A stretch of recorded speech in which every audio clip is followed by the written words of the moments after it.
আবু বকর সিদ্দিক রাদিয়াল্লাহু তাআলা আনহুর কাছে যখন ওই লোকটিকে আনা হলো, সুম্মা ইতারাফা আলা নাফসিহি বিজ্জানা, সে খলিফার সামনে নিজের অপরাধ স্বীকার করে নিল, বলছে হ্যাঁ আমি এই গুনাহের কাজ করেছি। তাহলে যখন অপরাধী নিজেই স্বীকারোক্তি দেয় তখন আর সাক্ষীর প্রয়োজন আছে? নাই, ফয়সালা করা যায়। তাই সাইয়েদনা আবু বকর সিদ্দিক রাদিয়াল্লাহু তাআলা আনহু জিজ্ঞাসা করলেন যে সেই যুবকটা বিবাহিত নাকি অবিবাহিত? বলছেন ওয়ালাম ইয়াকুন আহসান, সে বিবাহিত নয়, সে অবিবাহিত ছিল। তো কোরআন মোতাবেক যদি অবিবাহিত কেউ এমন অবৈধ মেলামেশায় জড়িয়ে যায় তখন ইসলামী শরিয়া মোতাবেক তাকে বেত্রাঘাত করতে হয়। তাকে তিনি বেত্রাঘাত করলেন এবং তাকে ফেদক নামক স্থানে নির্বাসিত করে দিলেন। অপর বর্ণনায় দেখা যায়, মুসান্নিফ আব্দুর রাজ্জাকের মধ্যে আছে, ওই যুবক তার শাস্তি গ্রহণ করার পরে আবার তওবা করলো। কি করলো? তওবা করলো এবং এসে বলছে, হুজুর আমি যার সাথে এই অন্যায় করেছি আমার ইচ্ছে হয় আমি তাকে আবার শাদী করব, আমি তাকে শাদী করব, তাকে বিবাহ করব। তখন সাইয়েদনা আবু বকর সিদ্দিক রাদিয়াল্লাহু তাআলা আনহু বললেন, ঠিক আছে, এর চেয়ে উত্তম সাদকা আর কি হতে পারে? তুমি তাকে বিবাহ বন্ধনে আবদ্ধ করে নাও, আমি নিজেই তোমাকে এই বিবাহের আকদ পরিয়ে দিচ্ছি। একটু বড় করে বলুন সুবহানাল্লাহ। দেখুন, একদিকে ইসলামের অনুশাসন মোতাবেক, ইসলামের আইন মোতাবেক বিচার তিনি ফয়সালা করেছেন, আর সেই ফয়সালার পরে যখন সেই তওবা করেছে আবার তাকে বুকে ঝরিয়ে নিয়ে গলা মিলিয়ে নিলেন এবং তাকে সুন্দর জীবনের একটা পথ বাতলিয়ে দিলেন।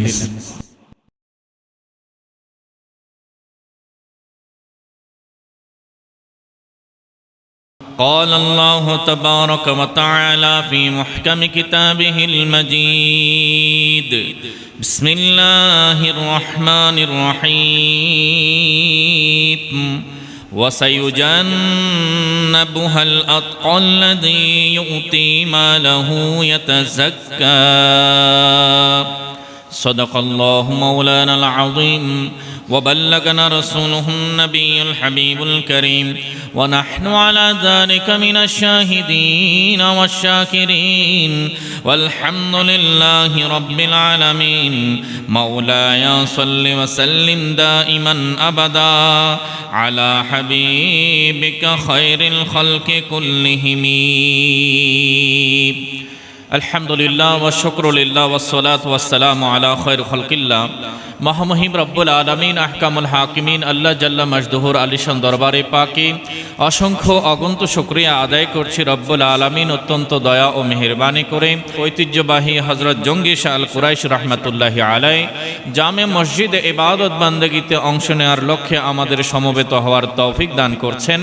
রব তাআলা দরবারে শুকরিয়া আদায় করে মুহাব্বতের আওয়াজে পেশ করি আলহামদুলিল্লাহ। रसूल करीम रऊफ रहीम सरकार मुस्तफ़ा अहमद मुज्तबा मोहम्मद मुस्तफ़ा सल्लल्लाहु ताला अलैहि वालिहि वसल्लमर पवित्र रोज़े अत्हारेर प्रति श्रद्धा एवं भक्तिके निबद्ध करे दुरूद ও সালামের হাদিয়া পেশ করছি। রব্বুল আলামিন আমাদের সকলের পক্ষ থেকে নবী মুস্তাফা সাল্লাল্লাহু আলাইহি ওয়াসাল্লামের দরবারে দুরুদ ও সালামের হাদিয়াকে কবুল এবং মঞ্জুর করুন, আমিন। নবীজির সাহাবায়ে কেরাম, আহলে বাইত রসুল, বিশ্বব্যাপী হক্কানি রব্বানি ওলামায়ে কেরাম, আমাদের পূর্বপুরুষ যারা দ্বীন হক ইসলামের কলেমাকে সুউচ্চ করার জন্য, সমুন্নত করার জন্য আত্মত্যাগ করেছেন, কষ্ট করেছেন, কসরত করেছেন, আল্লাহর দরবারে দোয়া করি আজ জুমার পবিত্র মুহূর্তের উসিলায় আল্লাহ তাআলা তাদের প্রত্যেকের খেদমতগুলোকে কবুল এবং মঞ্জুর করুন, আমিন। পবিত্র জুমাদাল আখিরা শরীফের মহিমান্বিত চাঁদ, এই চাঁদে আল্লাহর প্রিয় মাহবুব সাল্লাল্লাহু আলাইহি ওয়াসাল্লামার প্রিয় সাহাবী খলিফাতুর রসুল সৈয়দনা আবু বকর সিদ্দিক রাদিয়াল্লাহু তাআলা আনহু 22তম তারিখে ওফাত বরণ করেছেন। এই পবিত্র মাসে ওনার আলোচনা, ওনার জিকির, ওনাকে নিয়ে চর্চা করা প্রত্যেক মুমিনের ঈমানি দায়িত্ব। নবী আকরাম সাল্লাল্লাহু আলাইহি ওয়াসাল্লাম ইরশাদ করেছেন, প্রত্যেক মুমিনের উপরে, আমার উম্মতের উপরে হক হচ্ছে তারা আমার আবু বকরকে ভালোবাসবে এবং আবু বকরকে অনুসরণ করবে। পবিত্র কোরআনে আল্লাহ সুবহানাহু ওয়া তাআলা আয়াতে আয়াতে নানা স্থানে তার সত্যতা, তার পবিত্রতা, তার মর্যাদা সম্পর্কে সার্টিফাই করেছেন, সনদ দিয়েছেন। পবিত্র কোরআনে সূরা আল-লাইল এর 17-18 নম্বর আয়াতে পাক আপনাদের সম্মুখে তেলাওয়াত করার আমি সৌভাগ্য অর্জন করেছি। আল্লাহ সুবহানাহু ওয়া তাআলা ইরশাদ করছেন, বিসমিল্লাহির রহমানির রহিম, ওয়া সায়ুজান্নাবুহাল আতকাল্লাযী ইউতি মালাহু ইয়াতাযাক্কা। অতি শীঘ্রই তাকে আগুন থেকে দূরে রাখা হবে যিনি সবচেয়ে বড় পরহেজগার, বড় মুত্তাকি। একটু বড় করে বলে সুবহানাল্লাহ। আল্লাযী, যিনি ইউতি মালাহু, তার সম্পদ আল্লাহর পথে যিনি ব্যয় করেন, দান করেন, ইয়াতাযাক্কা, যার ওই মালকে তিনি দেন, ওই মাল পুত পবিত্র, আল্লাহকে সন্তুষ্ট করার লক্ষ্যে তিনি তার এই মাল, এই সম্পদকে আল্লাহর দ্বীনের জন্য আল্লাহর পথে ব্যয় করে থাকেন। একটু বড় করে বলে সুবহানাল্লাহ। আল্লাহ সুবহানাহু ওয়া তাআলা নবী আকরাম সাল্লাল্লাহু আলাইহি ওয়াসাল্লামের উপরে এই আয়াতে পাক নাজিল করলেন, যার অর্থ হচ্ছে সবচেয়ে বড় পরহেজগার, বড় মুত্তাকি, খোদাভীরু, তাকওয়াবান বান্দাকে আল্লাহ সুবহানাহু ওয়া তাআলা প্রজ্বলিত আগুন থেকে দূরে রাখবেন। এবং সেই প্রজ্বলিত আগুন থেকে তার দূরে থাকার কারণ হচ্ছে তিনি আল্লাহর পথে নিজের মাল ব্যয় করেন। সেখানে লোক দেখানোর আশা থাকে না, মানুষের মনোরঞ্জনের আশা থাকে না, কোনো খ্যাতি অর্জনের আশা থাকে না, বরঞ্চ নিষ্কলুষ পুত পবিত্র অন্তর নিয়ে কেবল আল্লাহকে সন্তুষ্ট করার জন্য আল্লাহর পথে তিনি মাল সম্পদ ব্যয় করে থাকেন। একটু বড় করে বলুন সুবহানাল্লাহ। হযরতে সাইয়েদনা আবু বকর সিদ্দিক রাদিয়াল্লাহু তাআলা আনহুকে এখানে আতকা বলে, সর্বশ্রেষ্ঠ মুত্তাকি বলে আল্লাহ তাআলা সনদ দান করেছেন। সকল মুফাসসিরিনে কেরাম, বিশেষ করে ইমাম আলী বিন মোহাম্মদ খাজেন রাহমাতুল্লাহি আলাইহি তার বিখ্যাত তাফসীরে খাজেনের মধ্যে উল্লেখ করছেন, तमाम मुफासरीन के नज़दीक इस आयत में सबसे बड़े परहेजगार से मुराद हज़रत अबू बकर सिद्दीक रदी अल्लाह ताला अन्हु है। सिरातुल जनान तफसीरेर मध्य कोट करा হয়েছে, हज़रत सैयदना हज़रत इमाम आली इब्ने मोहम्मद खाजन रहमतुल्लाहि आलैहि তিনি বলছেন, সকল মুফাসসির এক কথায় একমত হয়েছেন এখানে সর্বশ্রেষ্ঠ মুত্তাকি বলে আল্লাহ তাআলা হযরত আবু বকর সিদ্দিককে বুঝিয়েছেন। এই আয়াতের দিকে যদি আমরা দেখি, আল্লাহ সুবহানাহু ওয়া তাআলা তাকে 6টি বিশেষ মহত্ব মর্যাদা দান করেছেন। এক, দুনিয়াতে উনি কোনো গুনাহ করেননি। একটু বড় করে বলুন সুবহানাল্লাহ।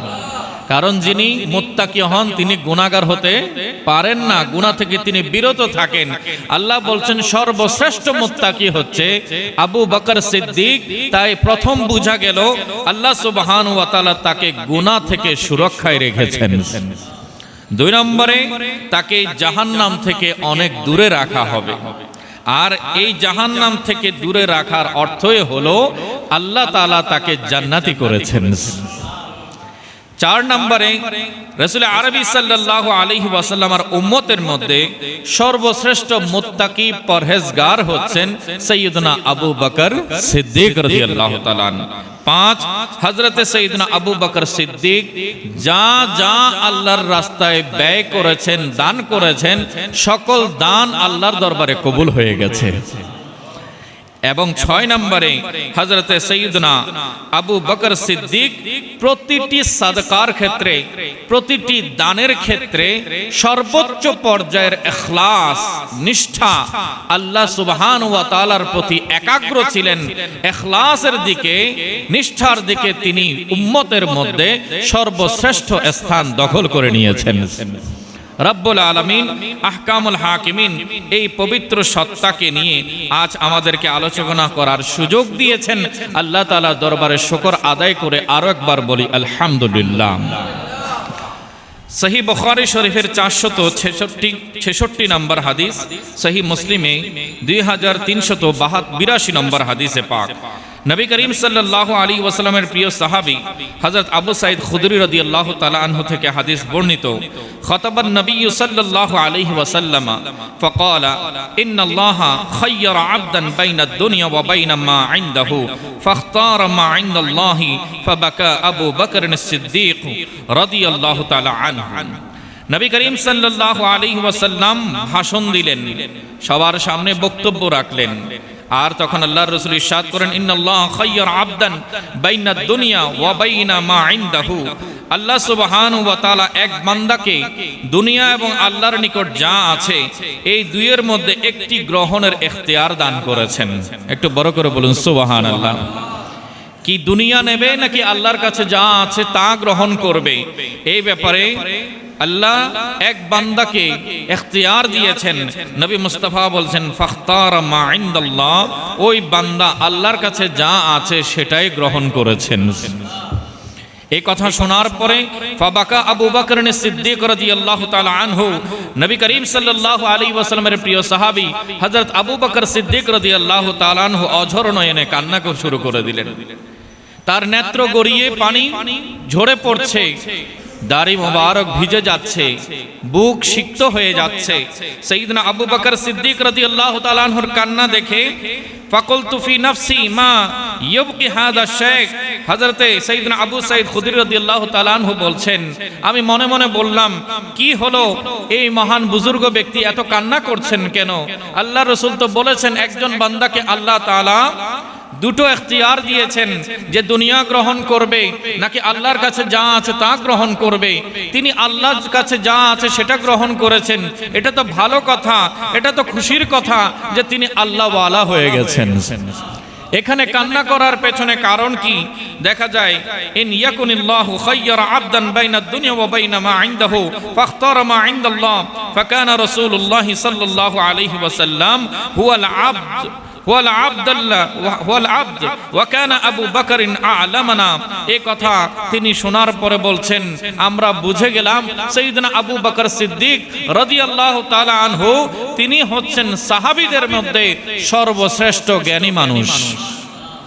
এই কথার রহস্য কি, নবী মুস্তাফার বাণীর রহস্য কি, তিনি সেটা শোনার সাথে সাথে বুঝে গেলেন যে আল্লাহ সুবহানাহু ওয়া তাআলার দরবারে যেই বান্দাকে আল্লাহ ইখতিয়ার দিয়েছেন তিনি আর কেউ নয়, তিনি হচ্ছেন স্বয়ং রাসূলুল্লাহ। একটু বড় করে বলি সুবহানাল্লাহ।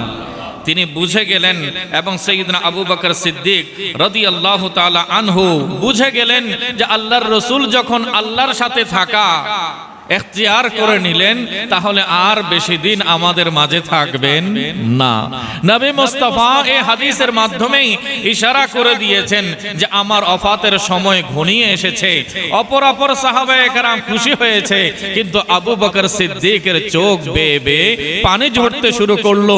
তিনি অতি তীব্রভাবে কান্নাকাটি করা শুরু করলেন। একটু বড় করে বলুন সুবহানাল্লাহ। নবী করিম সাল্লাল্লাহু আলাইহি ওয়াসাল্লাম বললেন, ক্বালা ইয়া আবু বকর লা তাবকি, হে আমার আবু বকর কান্না করিও না। ইন্না আমান্নান নাসি আলাইয়া ফি সুহবাতিহি ওয়া মালিহি আবু বকরিন, নিশ্চয়ই আমার কাছে তুমি কাঁদবে না, নিশ্চয় নিজের সাহচর্য, নিজের সোহবত এবং সম্পদ দিয়ে আমাকে সবচেয়ে যে ব্যক্তি বেশি ইহসান করেছে, আমার উপকার করেছে, সে হচ্ছে তুমি আবু বকর সিদ্দীক। তুমি কান্না করিও না, আমি তোমার ব্যাপারে সবার সামনে বলে দিচ্ছি, ওয়ালাউ কুনতু মুত্তাখিজান খলিলা মিন উম্মতি লা আত্তাখাযতু আবা বকরিন, যদি আমি আমার উম্মত থেকে কাউকে নিজের খলিল বানাতাম তাহলে অবশ্যই আমি তুমি আবু বকর সিদ্দীককে বানিয়ে নিতাম। নবী করিম সাল্লাল্লাহু আলাইহি ওয়াসাল্লাম বলছেন, ওয়ালাকিন উখুওয়াতুল ইসলামি ওয়া মাওয়াদ্দাতুহু লা ইয়াবকায়ান্না ফিল মসজিদি বাবুন ইল্লা সুদ্দা ইল্লা বাবু আবি বকরিন। একটু বড় করে বলে সুবহানাল্লাহ। আমার নবী মুস্তাফা সাল্লাল্লাহু আলাইহি ওয়াসাল্লাম বলছেন, আমি যদি খলিল অন্তরঙ্গ বন্ধু রূপে কাউকে গ্রহণ করতাম তবে তিনি হতেন আবু বকর সিদ্দীক। আর কিন্তু তার সাথে আমার ইসলামের ভ্রাতৃত্ব ও সৌহার্দ্য রয়েছে। আবু বকরের দরজা ছাড়া মসজিদের সব দরজা বন্ধ থাকবে, আর আমার আবু বকর যখন চাইবে তখন আমার সাথে দেখা করতে আসতে পারবে। রাসূল আরবি সাল্লাল্লাহু আলাইহি ওয়াসাল্লাম বড় খুশি হয়ে গেছেন সাইয়েদনা আবু বকর সিদ্দিকের উপরে এবং বলছেন, আয় সিদ্দিক, তুমি আমার উপরে বড় ইহসান করেছো। सरवरे कौनैन का फरमान है, सरवरे कौनैन का फरमान है, मुझ प्यारे गार का एहसान है। बड़ो करे बोले सुभान अल्लाह। নবী মুস্তাফা সাল্লাল্লাহু আলাইহি ওয়াসাল্লাম ইরশাদ করছেন, হ্যাঁ হ্যাঁ, আমার সেই গুহার সাথী আবু বকরের আমার উপরে বড় ইহসান রয়েছে। বিশ্ববাসী, আমি তোমাদেরকে ঘোষণা করে যাচ্ছি, सरवरे कौनैन का फरमान है, मुझे प्यारे गार का एहसान है। अर्ज़ की सिद्दीक ने पेशे रसूल, अर्ज़ की सिद्दीक ने पेशे रसूल, मालो ज़र क्या जान बे कुर्बान है। বড় করে বলি সুবহানাল্লাহ। সাইয়েদনা সিদ্দিক আকবর চোখের পানি ছেড়ে বলছেন, হুজুর, আমার সহায় সম্পদ সেটা কিবা মূল্যবান, আমার সবচেয়ে মূল্যবান আমার জান। যদি প্রয়োজন পড়ে আপনি রাসূলের জন্য আমি সেটাও কুরবান করে দেব। अर्ज़ की सिद्दीक ने पेशे रसूल, माल ज़र क्या जान भी कुर्बान है, सरवरे कौनैन का फरमान है, मुझे प्यारे गार का एहसान है।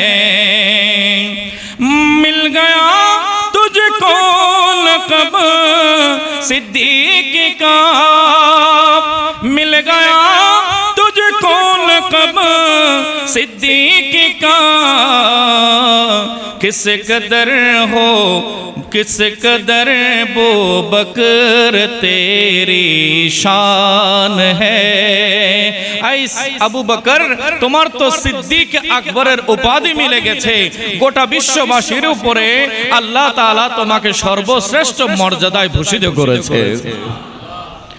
जानशीने मुस्तफा सिद्दीक है, जानशीने मुस्तफा सिद्दीक है, किस कदर अजमत के ये बुरहान है।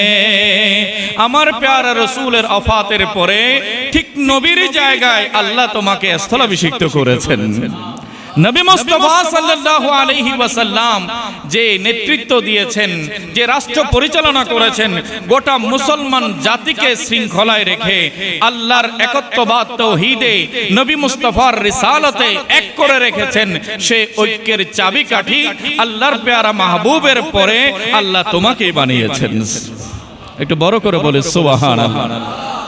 প্যারা হাজরিন, রাসূল আরবি সাল্লাল্লাহু আলাইহি ওয়াসাল্লাম ইরশাদ করেছেন, আমার আবু বকর সিদ্দিক রাদিয়াল্লাহু তাআলা আনহু, তার বড় ইহসান আমার উপরে রয়েছে। একটু বড় করে বলে সুবহানাল্লাহ। রাসূল করিম সাল্লাল্লাহু আলাইহি ওয়াসাল্লামের পরে খোলাফায়ে রাশিদিনের যুগ শুরু হলো। ইসলামের প্রথম খলিফা হযরত আবু বকর সিদ্দিক রাদিয়াল্লাহু তাআলা আনহুর শাসন আমল ছিল খোলাফায়ে রাশিদুনের সূচনা। একটু সবাই বলি আলহামদুলিল্লাহ। সেই হিসেবে এর গুরুত্ব ছিল অপরিসীম। তার খেলাফত কাল ছিল নববী যুগের একেবারে কাছাকাছি।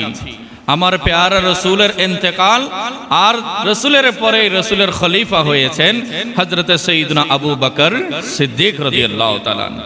তার সময়ের বিচার ব্যবস্থা নিয়ে যদি আমরা একটু পর্যালোচনা করি তাহলে দেখা যায় নবী করিম সাল্লাল্লাহু আলাইহি ওয়াসাল্লাম যে বিচার ব্যবস্থা প্রতিষ্ঠা করেছেন তা তিনি সুরক্ষা করেছেন। তা লঙ্ঘিত হতে দেননি, তাতে কোনো ব্যত্যয় ঘটতে দেননি, বরঞ্চ হুবহু সংরক্ষণ করেছেন এবং কঠোরভাবে অনুসরণ করেছেন। একটু বড় করে বলি সুবহানাল্লাহ। সাইয়েদনা আবু বকর সিদ্দিক রাদিয়াল্লাহু তাআলা আনহু যখন ইসলামী সাম্রাজ্যের নতুন নতুন সমস্যা সমাধানের জন্য নতুন আইন প্রয়োজন হতো, তিনি আইনগুলো প্রণয়ন করতেন। আর আল্লাহর পেয়ারা মাহবুব সাল্লাল্লাহু আলাইহি ওয়াসাল্লামের যুগের মতো তার শাসনামলেও তিনি বিচার বিভাগকে প্রশাসন থেকে আলাদা করেননি, বরঞ্চ বিচার কাজের জন্য আলাদা কোনো দপ্তরও ছিল না। যেখানে তিনি নামাজের ইমামতি করতেন, ওই মসজিদে নববী শরীফ থেকে নানান সমস্যার জটিল সমস্যার সমাধানগুলো তিনি অনায়াসেই নবী মুস্তাফার উপরে অবতীর্ণ হওয়া কোরআন এবং সুন্নাহর মাধ্যমে সমাধান করে দিতেন। একটু বড় করে বলি সুবহানাল্লাহ। আমরা যদি দেখি হযরতে সাইয়েদনা আবু বকর সিদ্দিক রাদিয়াল্লাহু তাআলা আনহু আমার পেয়ারা রাসূলের সেই নীতি বিচার কার্যকে কিভাবে পুঙ্খানুপুঙ্খ সুরক্ষা করেছেন, সেটার নজির দৃষ্টান্ত যদি আমরা ইতিহাসের পাতায় দেখি, বিস্মিত হয়ে যায়। আসলেই আমার পেয়ারা রাসূলের পরে সর্বপ্রথম খলিফা হওয়ার যোগ্যতা তারই আছে। একটু বড় করে বলুন সুবহানাল্লাহ। মোহাম্মদ মুস্তাফা জুহাইলি লিখিত তারিখুল কাযা ফিল ইসলাম এই গ্রন্থের 134 নম্বর পৃষ্ঠায় আজ সকালেও এই গ্রন্থ অধ্যয়ন করার আমার সৌভাগ্য হয়েছে। প্রণিধানযোগ্য কিতাব বলছেন আল কাযাতু ফি আহদি আবি বকর সিদ্দিক রাদিয়াল্লাহু তাআলা আনহু। আবু বকর সিদ্দিক রাদিয়াল্লাহু তাআলা আনহুর শাসনামলে বিচার কার্য কেমন ছিল, তিনি প্রশাসক হিসেবে কিভাবে পরিচালনা করেছেন, সেটার উল্লেখে বলা হচ্ছে আকাররা আবু বকরিন রাদিয়াল্লাহু তাআলা আনহু মুআযামুল কাযাতি ওয়াল ওয়ালাত আল্লাযীনা আয়্যানাহুম রাসূলুল্লাহ সাল্লাল্লাহু আলাইহি ওয়াসাল্লাম। আমার প্যারা রাসূল যে সকল বিচারককে নিয়োগ দিয়ে গেছেন, আবু বকর সিদ্দিক রাদিয়াল্লাহু তাআলা আনহু তাদেরকে পুনরায় বহাল রেখেছেন। আল্লাহর রাসূলের সিদ্ধান্তের উপরে কোনো অতিরঞ্জন করেননি। যে পজিশনে ছিলেন তাদেরকে ঠিক একই পজিশনে তিনি দায়িত্বরত রেখেছেন। একটু বড় করে বলুন সুবহানাল্লাহ। এরপর ওয়াস্তামাররু আলা মুমারাসাতিল কাযা ওয়াল ওয়ালায়া আও আহাদিহা ফি আহদিহি ওয়া আয়্যানা ফিল মাদিনাতিল মুনাওয়ারাতি ওমর রাদিয়াল্লাহু তাআলা আনহু লিতাওয়াল্লিল কাযা। হযরতে সাইয়েদনা ওমর ইবনুল খাত্তাব রাদিয়াল্লাহু তাআলা আনহুকে তিনি মদিনা মুনাওয়ারার কাজী নিযুক্ত করেছিলেন এবং অপরাপর কাজী যারা বিচারক যারা ছিলেন তাদেরকে বিচার কাজে স্বাধীনতা দিয়েছেন। যেভাবে আল্লাহর রাসূলের যুগে তারা বিচার পরিচালনা করেছেন, ঠিক একইভাবে সাইয়েদনা আবু বকর সিদ্দিকের যুগেও তারা নিঃসংকোচে নির্ভয়ে নির্ভীকভাবে তারা ইসলামী শরীয়ত মোতাবেক বিচার কার্য পরিচালনা করেছেন। একটু বড় করে বলুন আলহামদুলিল্লাহ। ইসলাম সুন্দর এবং কল্যাণের কথা সব সময় বলে এসেছে। সাইয়েদনা আবু বকর সিদ্দিক রাদিয়াল্লাহু তাআলা আনহু বিচার কার্য পরিচালনায় চারটি উৎসকে মূল ভিত্তি হিসেবে সামনে রাখতেন। এক, আল কোরআনুল কারীম। দুই, সুন্নাতুর রাসূল, আল্লাহর রাসূল আলাইহিস সালাতু ওয়াস সালামের সুন্নাহ। দ্বিতীয়ত, ইজমা, আলেম ও ফকিহ সাহাবীদের পরামর্শ এবং তাদের ফতোয়ার মাধ্যমে। এবং চার, ইজতিহাদ, শরীয়তের গুরুত্বপূর্ণ টার্মগুলোকে সামনে রেখে নতুন উদ্ভূত সমস্যা সমাধানের জন্য ইজতিহাদ করা, গবেষণা করা, ওই গবেষণা ভিত্তিক সিদ্ধান্ত নিয়ে তিনি ইসলামী বিচার কার্য পরিচালনা করতেন। একটু বড় করে বলি সুবহানাল্লাহ। সাইয়েদনা আবু বকর সিদ্দিক রাদিয়াল্লাহু তাআলা আনহু তার নীতি ছিল, তার কাছে কোনো মামলা উত্থাপিত হলে প্রথমেই তিনি কোরআনে তার সমাধান খুঁজতেন। যদি কোরআনে পেয়ে যেতেন, কোরআন মোতাবেক তিনি ফয়সালা করে দিতেন। আর যদি স্পষ্ট কোনো বর্ণনা কোরআনে না থাকে, তখন নবী করিম সাল্লাল্লাহু আলাইহি ওয়াসাল্লামের হাদিস শরীফের দিকে তিনি অগ্রসর হতেন। নবী পাকের হাদিস চর্চা করে সেখানে যদি সমাধান মিলে যেত, তখন তিনি আলহামদুলিল্লাহ বলে সেই মোতাবেক বিচার কার্যের ফয়সালা করে দিতেন। এরপর পরবর্তীতে কোরআন ও সুন্নাহতে যদি তিনি তার স্পষ্ট ধারণা না পেতেন, তখন সাহাবায়ে কেরামকে নিয়ে মশওয়ারা করতেন, তাদেরকে নিয়ে শুরা বসতেন এবং তাদের মতামতের ভিত্তিতে হযরতে সাইয়েদনা আবু বকর সিদ্দিক রাদিয়াল্লাহু তাআলা আনহু তার শাসনামলের বিচার কার্যের ফয়সালা করতেন। একটু বড় করে বলে সুবহানাল্লাহ। বিচার কার্যে সাইয়েদনা আবু বকর সিদ্দিক রাদিয়াল্লাহু তাআলা আনহু সংবাদ গ্রহণ, সাক্ষ্য যাচাই এবং প্রমাণ নিশ্চিত করতে অত্যন্ত সতর্ক ছিলেন। কাবিসা ইবনে যুহাইব থেকে বর্ণিত, এক নারী তার নাতির সম্পদে নিজের অংশ দাবি করে আবু বকর সিদ্দিক রাদিয়াল্লাহু তাআলা আনহুর কাছে এলে তিনি প্রথমে বলেন, আল্লাহর কিতাবে তোমার কোনো নির্দিষ্ট অংশ পাওয়া যায়নি। নাতির সম্পদে নানির জন্য কোনো সম্পদ আছে কিনা এ ব্যাপারে স্পষ্ট আল্লাহর কোরআনে পাওয়া যায়নি। এ কথা যখন তিনি বললেন, আল্লাহর কিতাবে তোমার নির্দিষ্ট কোনো অংশ পাওয়া যায়নি আর এ বিষয়ে রাসূল করিম সাল্লাল্লাহু আলাইহি ইসলামের কোনো সিদ্ধান্ত আমার এই সময়ে জানা নেই, তখন উপস্থিত সাহাবায়ে কেরামকে তিনি জিজ্ঞাসা করলেন যে আপনাদের আল্লাহর রাসূলের এমন কোন সিদ্ধান্ত ডকুমেন্ট জানা আছে কিনা এই বিচার কার্যে ফয়সালার ক্ষেত্রে। তখন ইমাম যাহাবী তাযকিরাতুল হুফাজের মধ্যে প্রথম খণ্ডের ২য় পৃষ্ঠায় তিনি উল্লেখ করছেন যে হযরতে সাহাবী মুগীরা ইবনে শুবা বললেন, তিনি বলছেন আমি রাসূলুল্লাহ সাল্লাল্লাহু আলাইহি ওয়াসাল্লামকে একজন নারীকে সম্পদের ৬ ভাগের ১ ভাগ দিতে দেখেছি।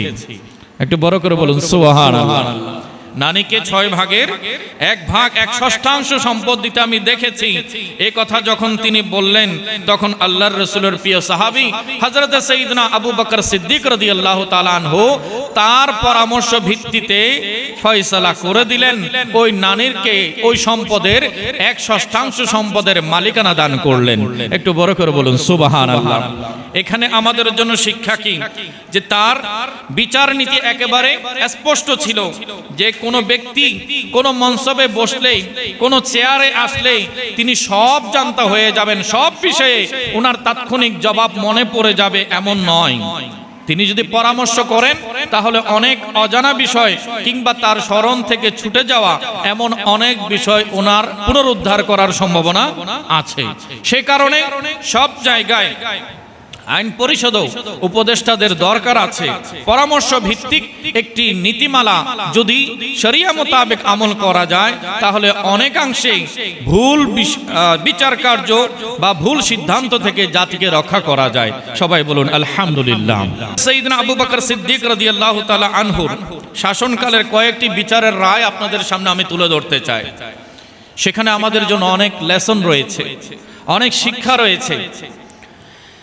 সাইয়েদনা আবু বকর সিদ্দিক রাদিয়াল্লাহু তাআলা আনহুর কাছে এক ব্যক্তির সাথে ঝগড়া নিয়ে ফয়সালা আসলো, বিচার আসলো, মামলা আসলো। হযরত আলী ইবনে মাজিদ আস-সাহিম রাদিয়াল্লাহু তাআলা আনহু বলেন, ক্বালা আলী ইবনে মাজিদ আস-সাহমি ক্বাতালতু রাজুলান ফাকাতাতু বা'দা উযনিহি, যে আমি একজন ব্যক্তির সাথে বিবাদে জড়ালাম, এই সময় আমি তার কানের একটি অংশ কেটে ফেললাম। ঝগড়ার সময়, বিবাদের সময় ওই ব্যক্তির কানের এক অংশ কেটে যায়। তখন এই ফয়সালাটা নিয়ে যখন ফাকাদিমা আবু বকর হাজ্জান, সাইয়েদনা আবু বকর সিদ্দিক রাদিয়াল্লাহু তাআলা আনহু যখন হাজী হিসেবে হজ করতে মক্কা মুকাররমে আগমন করলেন, তখন ফারাফা আশানানা ইলাইহি, এই ফয়সালা তার সামনে উপস্থাপন হলো। ফাকাল আলী ওমর, তখন হযরত ওমর রাদিয়াল্লাহু তাআলা আনহুকে তিনি বললেন, উনজুর হাল বালাগা আন ইয়াক্তাসা মিনহু, ক্বালা নাম আলাইয়া বিল হিজাম। তখন তিনি হযরত ওমর রাদিয়াল্লাহু তাআলা আনহুকে বললেন, ওমর, এর কিসাস বা প্রতিবিধানমূলক দণ্ড সম্পর্কে তোমার ধারণা কি? ওমর রাদিয়াল্লাহু তাআলা আনহু বললেন, একইভাবে তার কান কাটার কথা। সে যখন কান কেটে দিয়েছে, উচিত হবে যে কেটেছে ওই কর্তনকারের কানও কি করে দেওয়া হোক, কেটে দেওয়া হোক। তখন সাইয়েদনা আবু বকর সিদ্দিক রাদিয়াল্লাহু তাআলা আনহু বললেন, ক্বালা আবু বকর সামি'তু রাসূলুল্লাহ সাল্লাল্লাহু আলাইহি ওয়াসাল্লাম ইয়াকুল ইন্নী ওয়াহাবতু লি খালাতি গুলামান আরজু আন ইউবারিকা লাহা ফীহি। তখন সাইয়েদনা আবু বকর সিদ্দিক রাদিয়াল্লাহু তাআলা আনহুকে বললেন, দেখলেন তিনি বললেন, সৈয়দনা আবু বকর সিদ্দিক বললেন, আমি রাসূল করিম সাল্লাল্লাহু আলাইহি ওয়াসাল্লামকে বলতে শুনেছি যে এমন পরিস্থিতিতে তিনি একটি দাস দেয়ার কথা উল্লেখ করেছেন, অর্থাৎ যে আঘাতপ্রাপ্ত হয়েছে তাকে সেবা করার জন্য তার কাছে একজন দাস যদি দিয়ে দেওয়া হয় তাহলে সেটার বদলা হয়ে যাবে। এতে করে আরেকজনের যদি কান কেটে দেওয়া হয় তাহলে তারও ক্ষতি হবে, এতে লাভ কিছু হবে না, বরঞ্চ ক্ষতিপূরণ হিসেবে সেই জন্য একজন দাস তাকে দিয়ে দেয়, তাহলে এই ব্যক্তির যে ক্ষতি হয়েছে সেই ক্ষতিটা সেই দাসের মাধ্যমে পূরণ করে নিতে পারবে। একটু বড় করে বলুন সুবহানাল্লাহ। সাইয়েদনা আবু বকর সিদ্দিক রাদিয়াল্লাহু তাআলা আনহু পরামর্শ করলেন, তবে আমল করলেন আমার পেয়ারা রাসূলের হাদিসের উপরে। এরপরে আরেকটি ব্যাপার দেখা যায়, হযরত সাইয়েদনা আবু বকর সিদ্দিক রাদিয়াল্লাহু তাআলা আনহুর কাছে একটি মামলা আসলো। হযরত ইমাম মালিক রাদিয়াল্লাহু তাআলা আনহু হাদিস বর্ণনা করেছেন, রাওয়াল ইমাম মালিক আন নাফি আন্না সাফিয়াত বিনতে আবি উবাইদা আখবারাতহু أن أبا بكر الصديق أتي برجل قد وقع على جارية بكر فأحبلها ثم اعترف على نفسه بالزنا ولم يكن أحسن فأمر به أبو بكر فجلد الحد ثم نفي إلى فدق। ইমাম মালিক নাফে থেকে বর্ণনা করেন, বলছেন সাফিয়া বিনত উবাইদ তাকে বলেছেন এক ব্যক্তি কে আবু বকর সিদ্দিকের কাছে উপস্থিত করা হলো। লোকটি একটি বাদীর সাথে অবৈধ মেলামেশায় জড়িত হয়েছে। এমত অবস্থায় ওই বাদীটিও গর্ভবতী হয়ে যায়। আবু বকর সিদ্দিক রাদিয়াল্লাহু তাআলা আনহুর কাছে যখন ওই লোকটিকে আনা হলো, সুম্মা ইতারাফা আলা নাফসিহি বিজ্জানা, সে খলিফার সামনে নিজের অপরাধ স্বীকার করে নিল, বলছে হ্যাঁ আমি এই গুনাহের কাজ করেছি। তাহলে যখন অপরাধী নিজেই স্বীকারোক্তি দেয় তখন আর সাক্ষীর প্রয়োজন আছে? নাই, ফয়সালা করা যায়। তাই সাইয়েদনা আবু বকর সিদ্দিক রাদিয়াল্লাহু তাআলা আনহু জিজ্ঞাসা করলেন যে সেই যুবকটা বিবাহিত নাকি অবিবাহিত? বলছেন ওয়ালাম ইয়াকুন আহসান, সে বিবাহিত নয়, সে অবিবাহিত ছিল। তো কোরআন মোতাবেক যদি অবিবাহিত কেউ এমন অবৈধ মেলামেশায় জড়িয়ে যায় তখন ইসলামী শরিয়া মোতাবেক তাকে বেত্রাঘাত করতে হয়। তাকে তিনি বেত্রাঘাত করলেন এবং তাকে ফেদক নামক স্থানে নির্বাসিত করে দিলেন। অপর বর্ণনায় দেখা যায়, মুসান্নিফ আব্দুর রাজ্জাকের মধ্যে আছে, ওই যুবক তার শাস্তি গ্রহণ করার পরে আবার তওবা করলো। কি করলো? তওবা করলো এবং এসে বলছে, হুজুর আমি যার সাথে এই অন্যায় করেছি আমার ইচ্ছে হয় আমি তাকে আবার শাদী করব, আমি তাকে শাদী করব, তাকে বিবাহ করব। তখন সাইয়েদনা আবু বকর সিদ্দিক রাদিয়াল্লাহু তাআলা আনহু বললেন, ঠিক আছে, এর চেয়ে উত্তম সাদকা আর কি হতে পারে? তুমি তাকে বিবাহ বন্ধনে আবদ্ধ করে নাও, আমি নিজেই তোমাকে এই বিবাহের আকদ পরিয়ে দিচ্ছি। একটু বড় করে বলুন সুবহানাল্লাহ।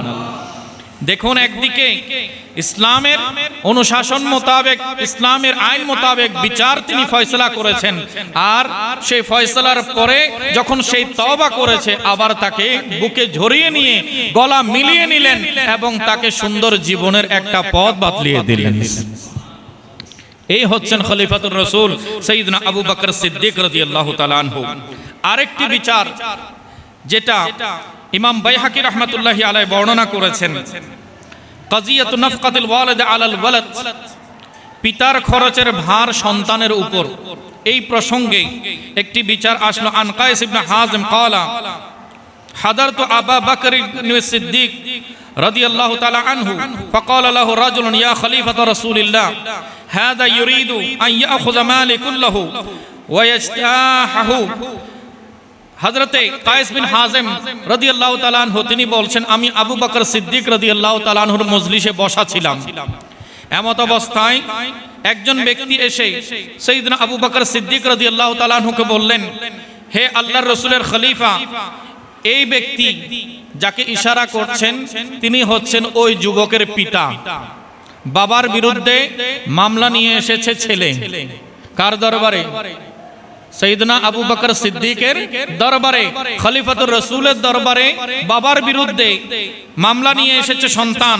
বলছেন, ইয়া খলিফাতুর রাসূলিল্লাহি সাল্লাল্লাহু আলাইহি ওয়াসাল্লাম, হে আল্লাহর রাসূলের খলিফা, হাদা ইউরিদু আন ইয়াখুযা মালি কুল্লাহু, ওয়াইস্তাহু, তার প্রয়োজন আছে, কিন্তু তিনি চাচ্ছেন আমার সব সম্পদ তিনি নিয়ে নিতে, আমাকে খালি করে দিয়ে আমার যা সম্পদ আছে, অর্থাৎ বাবা চাচ্ছেন ছেলের টোটাল সম্পত্তি নিজে নিয়ে নেবেন, এমন তিনি আশা পোষণ করেছেন। তখন ফাকালা আবু বকর সিদ্দিক রাদিয়াল্লাহু তাআলা আনহু, তখন ওই মজলিসে বাবাকে উদ্দেশ্য করে ফয়সালা দিয়ে হযরত আবু বকর সিদ্দিক রাদিয়াল্লাহু তাআলা আনহু বললেন, ইন্নামা লাকা মিন মালিহি মা ইয়াকফিক, আপনার জন্য যথেষ্ট যা হয় আপনি তার সম্পদ থেকে ঠিক ততটুকুই নিতে পারবেন, যতটুকু প্রয়োজন ততটুকুই নিতে পারবেন, এর বেশি দাবি করতে পারবেন না। এখন যার সাথে কথা হচ্ছে তিনিও তো সাহাবী রাসূল, তিনিও কি সাহাবী রাসূল, তিনি সাথে সাথে বললেন, ফাকালা ইয়া খলিফাতা রাসূলিল্লাহ আলাইসা ক্বালা রাসূলুল্লাহ সাল্লাল্লাহু আলাইহি ওয়াসাল্লাম আনতা ওয়া মালুকা লি আবিকা, হে আল্লাহর রাসূলের খলিফা, আপনার কাছে আমার জিজ্ঞাসা, আল্লাহর রাসূলকে এমন বলেন নাই যে সন্তান যখন পিতার বিরুদ্ধে মামলা দায়ের করেছিল, তখন আল্লাহ রাসূলের দরবারে যখন ওই পিতা পুত্র একত্র হয়েছিল, ওই মজলিসে আল্লাহ রাসূলকে এই কথা বলেননি, আনতা ওয়া মালুকা লি আবিকা, হে সন্তান, হে যুবক, তুমি এবং তোমার সকল সম্পদ তোমার বাবার জন্য, এই কথা কি তিনি বলেননি? তখন সাইয়েদনা আবু বকর সিদ্দিক রাদিয়াল্লাহু তাআলা আনহু বললেন, ফাকালা আবু বকর রাদিয়াল্লাহু আনহু ইরদা বিমা আরদা বিমা রাদিয়াল্লাহু বিহি, হে বান্দা, আল্লাহ যেটাতে রাজি হয়েছেন তুমি সেটাতে রাজি হয়ে যাও। একটু বড় করে বলুন সুবহানাল্লাহ। আল্লাহ যেটাতে রাজি হয়েছেন তুমি সেটাতে রাজি হয়ে যাও। আল্লাহ কিসের ফয়সালা দিয়েছেন বলছেন, ইন্নামা ইয়ানি বিযালিকা নাফকা, এখানে যে রাসূল করিম সাল্লাল্লাহু আলাইহি ওয়াসাল্লাম বলেছেন তুমি এবং তোমার সম্পদ তোমার বাবার জন্য, এর উত্তর হচ্ছে, এর জবাব হচ্ছে নবী করিম সাল্লাল্লাহু আলাইহি ওয়াসাল্লাম কোরআন মোতাবেক আল্লাহ যে বলেছেন তোমরা মা বাবার দেখাশোনা করো, মা বাবার ভরণ পোষণ দাও, মা বাবার জন্য তোমাদের রহমতের চাদর বিছিয়ে দাও, মা বাবার দেখাশোনা করো, তাদেরকে যা যা প্রয়োজন তাদেরকে তা পূরণ করে দাও। ওয়াসাহিবুহুমা ফিদ দুনিয়া মারুফা, পবিত্র কোরআনে আল্লাহ তাআলা বলছেন তাদের সাথে দুনিয়াতে তোমরা সুন্দর আচরণ উপহার দাও। একটু বড় করে বলুন সুবহানাল্লাহ। তো এখানে আল্লাহর প্যারা মাহবুব সাল্লাল্লাহু আলাইহি ওয়াসাল্লাম বলেছেন ভরণ পোষণের কথা, টোটাল মাল নিয়ে নেয়ার কথা নয়, বরঞ্চ ওই সন্তানেরও তো পরিবার আছে, তার স্ত্রী পুত্র আছে, তার প্রয়োজন চলার জন্য তার সম্পদের দরকার আছে কিনা, কথা বলেন আছে কিনা? আছে। যদি বাবার প্রয়োজন হয় তার প্রয়োজন যতটুকু সেই সামর্থ্য অনুযায়ী সন্তানের সম্পদ থেকে তিনি ততটুকুই গ্রহণ করবেন। টোটাল সম্পদ নিয়ে নিয়ে একেবারে ওই সন্তানকে সম্পদ থেকে দূরে ঠেলে দেয়া, বঞ্চিত করে দেওয়ার কোনো ফয়সালা ইসলাম শোনায় নেই। একটু বড় করে বলুন সুবহানাল্লাহ। সাইয়েদনা আবু বকর সিদ্দিক রাদিয়াল্লাহু তাআলা আনহুর শাসন আমলে বিচার ব্যবস্থার বৈশিষ্ট্য ছিল দুর্বলদের সহায়তা, মজলুমদের হক আদায় এবং সমতা ভিত্তিক সিদ্ধান্ত। যার যা দরকার তিনি সমতার ভিত্তিতে তার তার অধিকার নিশ্চিত করেছেন। একটু বড় করে বলুন সুবহানাল্লাহ। এবং ফয়সালা যার ব্যাপারে হোক, খলিফা, গভর্নর বা সমাজের বড় কেউ, বিচারক নিরপেক্ষভাবে রায় দিতেন এবং তার সঙ্গে সঙ্গে বাস্তবায়ন হতো। সেখানে আর অপেক্ষমান থাকা হতো না। আজ অনেক বিচার আমাদের আদালতগুলোতে ঝুলে আছে, ফয়সালা হলো সেটার কোনো কার্যকারিতা নাই।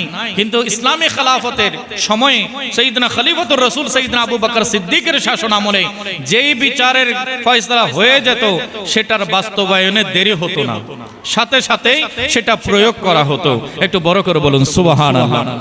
এই বিচার কার্যগুলো দেখে আমাদের নিঃসন্দেহে বলতে হয় যে ইসলামের যে সুমহান শাসন ব্যবস্থা, বিচার ব্যবস্থা আল্লাহর রাসূল রেখে গেছেন, তিনি তা অক্ষর অক্ষরে পালন করেছেন, অক্ষর অক্ষরে সেটাকে পাহারা দিয়েছেন।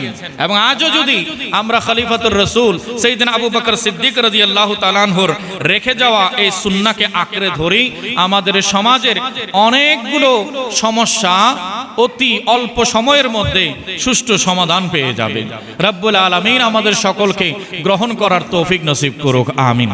এক ভাই জিজ্ঞাসা করেছেন, নামাজে দুনিয়াবি চিন্তা এলে নামাজ কি নষ্ট হয়ে যায়? প্রিয় মুসল্লি ভাইরা, নামাজে দাঁড়ালে মাথায় হঠাৎ দুনিয়ার হাজারটা চিন্তা এসে যায়। কি বলেন, ঠিক কি না? কেউ ব্যবসা, কারো চাকরি, কারো পরিবার, মনোযোগ ঠিক রাখতে পারে না, অনেক বিষয় তার স্মৃতিতে এসে পড়ে। এই চিন্তাগুলো যদি এসে যায় তখন কি নামাজ নষ্ট হয়ে যায়?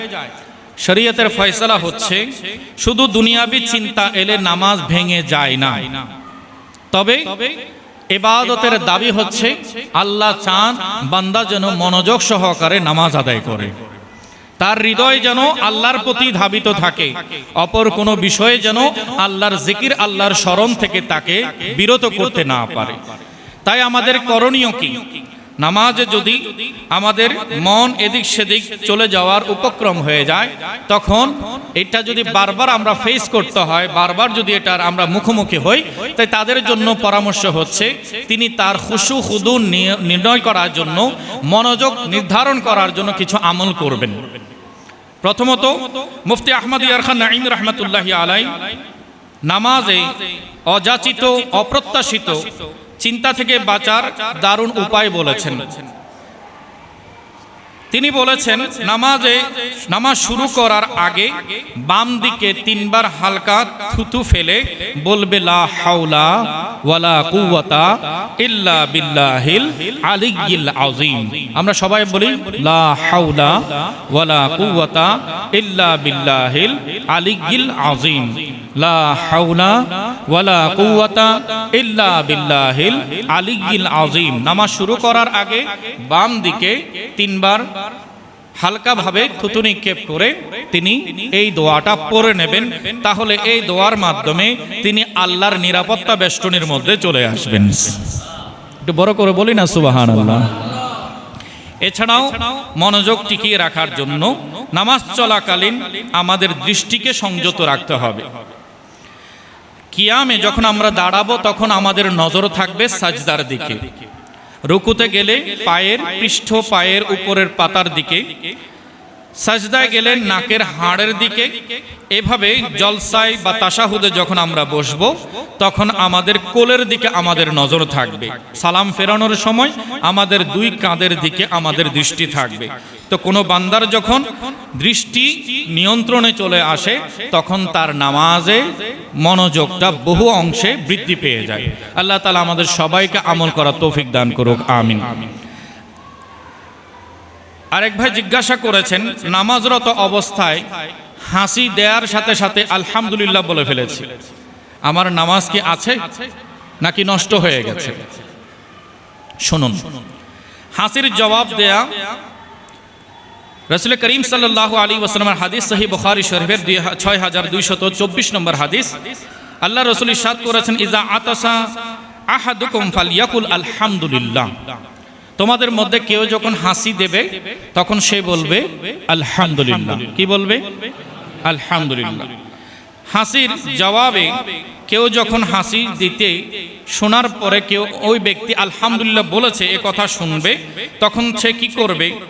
তখন বলা হচ্ছে সে বলবে ইদা ক্বালা লাকা আহাদুন, সে বলবে ইয়ারহামুকাল্লাহ, ইয়ারহামুকাল্লাহ, সে বলবে ইয়ারহামুকাল্লাহ। আর এরপরে তার দোয়া শোনার পরে যে আলহামদুলিল্লাহ বলেছিল সে বলবে ইয়াহদিকুমুল্লাহু ওয়া ইউসলিহ বালাকুম। এটা হচ্ছে ফরমেশন। তাহলে হাসি দেওয়ার পরে আলহামদুলিল্লাহ বলবে, আলহামদুলিল্লাহ বলা সুন্নাত। আর এরপরে জবাবে বলবে ইয়ারহামুকাল্লাহ, আর সেটার জবাবে হাসিদাতা বলবে ইয়াহদিকুমুল্লাহ ওয়া ইউসলিহ বালাকুম। হানাফি মাযহাব মোতাবেক হাসির উত্তর দেওয়ার বিধান হচ্ছে সুন্নাত, এবং হাসির জবাব দেওয়ার ক্ষেত্র ইয়ারহামুকাল্লাহ বলাটাও হচ্ছে সুন্নাত, এবং সেটাকে সুন্নাতে মুআক্কাদার কাছাকাছি বলা হয়েছে এবং সেটা ওয়াজিবের কাছাকাছি হিসেবে সাব্যস্ত হয়েছে। তাই বলা হয়েছে একজন মুসলমানের হক হচ্ছে সে যখন কারো হাসির আওয়াজ শুনে তার আলহামদুলিল্লাহ বলার শব্দ শুনবে, সেই জন্য অবশ্যই তার উত্তরে বলে ইয়ারহামুকাল্লাহ। কি বলবে? ইয়ারহামুকাল্লাহ। হাসিদাতা যদি আলহামদুলিল্লাহ না বলে তাহলে তো আপনি শোনার কোনো প্রশ্নই, তাহলে জবাবও দেওয়ার দরকার নাই। যদি হাসিদাতা এমন শব্দে বলেছেন যেটা শুধু সে শুনেছে, বাকি আশেপাশের কেউ শুনেনি, তাহলে শরীয়ত মোতাবেক সেই হাসির জবাবও দিতে হবে না। আর হাসিদাতা যদি বড় আওয়াজে আলহামদুলিল্লাহ বলেন, তখন তার হাসির জবাব অবশ্যই দিতে হবে। নামাজের ভেতরে হাসি দেওয়ার ব্যাপারটা, কেউ যদি নিয়মিত হাসি দেওয়ার পরে আলহামদুলিল্লাহ বলে, এটা তার স্বভাবে পরিণত হয়, অভ্যাসে পরিণত হয়, সে অনিচ্ছায় নামাজরত অবস্থায় হাসি এসেছে, সে বলে দিল আলহামদুলিল্লাহ। ইসলামী শরিয়া মোতাবেক যেহেতু এটা আদত হিসেবে, স্বভাব হিসেবে সে বলে দিয়েছে, এর কারণে নামাজের কোনো ক্ষতি হবে না। এবং ফতোয়ার কিতাবের মধ্যে স্পষ্ট বলে দেওয়া হয়েছে যে এটাতে কোনো ধরনের সমস্যা হবে না। আর পাশের জন যে আলহামদুলিল্লাহ শুনেছে, সে যদি ইয়ারহামুকাল্লাহ বলে ফেলে, তখন কিন্তু তার নামাজ নষ্ট হয়ে যাবে, তার নামাজ নষ্ট হয়ে যাবে। কেউ যদি ইচ্ছাকৃত নামাজের মধ্যে আলহামদুলিল্লাহ বলে, তখন কিন্তু অবশ্যই তার নামাজ নষ্ট হয়ে যাবে। ওটা বাঁচা যাবে যদি সেটা স্বভাবগত কারণে তার মধ্য থেকে বের হয়ে যায়, তাহলে সেটার কারণে কোনো পেনাল্টি দিতে হবে না, তার নামাজ অশুদ্ধ হয়ে যাবে। আল্লাহ তাআলা আমাদেরকে আমল করার তৌফিক দান করুক, আমিন। আরেকটা সুন্দর পরামর্শ আপনাদের সাথে আমি শেয়ার করি। হযরত আলী রাদিয়াল্লাহু তাআলা আনহু থেকে বর্ণিত হাদিস, মুসান্নাফ ইবনে আবি শাইবার মধ্যে 29,811 নম্বর হাদিস। তিনি বলছেন, মান ক্বালা ইনদা কুল্লি আতসাতিন ইয়াসমাউহা, যে ব্যক্তি প্রত্যেক হাসির শোনার পরে যে ব্যক্তি বলে উঠবে আলহামদুলিল্লাহি রাব্বিল আলামিন আলা কুল্লি হাল, আলহামদুলিল্লাহি রাব্বিল আলামিন আলা কুল্লি হাল, সবাই বলি আলহামদুলিল্লাহি রাব্বিল আলামিন আলা কুল্লি হাল। হযরত আলী রাদিয়াল্লাহু তাআলা আনহু বলছেন, যখন এই ব্যক্তি এই দোয়াটা দীর্ঘ করে পড়বে, বলছেন লাম ইয়াজিদ ওয়াজআদ দারাসি ওয়ালাল উযনি আবাদান, তাহলে ওই ব্যক্তির কখনো মাড়ির দাঁতের এবং কখনো কানের ব্যথা হবে না। একটু বড় করে বলুন সুবহানাল্লাহ। এটা হচ্ছে সুন্নাহর চিকিৎসা। কারো যদি দাঁতের মাড়িতে ভীষণ ব্যথা হয় এবং কানে যদি ব্যথা হয়, তাহলে তার উচিত হবে তিনি হাসির আওয়াজ শোনা মাত্রই বলবেন আলহামদুলিল্লাহি রাব্বিল আলামিন আলা কুল্লি হাল। এই দোয়া যদি তিনি পড়েন, হযরত আলী রাদিয়াল্লাহু তাআলা আনহু বলছেন, মাড়ির দাঁতের যে ভীষণ ব্যথা এবং কানের যে ব্যথা, এই ব্যথা থেকে ওই বান্দা নিষ্কৃতি লাভ করবেন। আল্লাহ তাআলা আমাদের সবাইকে সুন্নাহ মোতাবেক আমল করার তৌফিক দান করুক, আমিন। ওয়া আখিরু দাওয়ানা আনিল হামদুলিল্লাহি রাব্বিল আলামিন। আসসালামু আলাইকুম ওয়া রাহমাতুল্লাহি ওয়া বারাকাতুহু।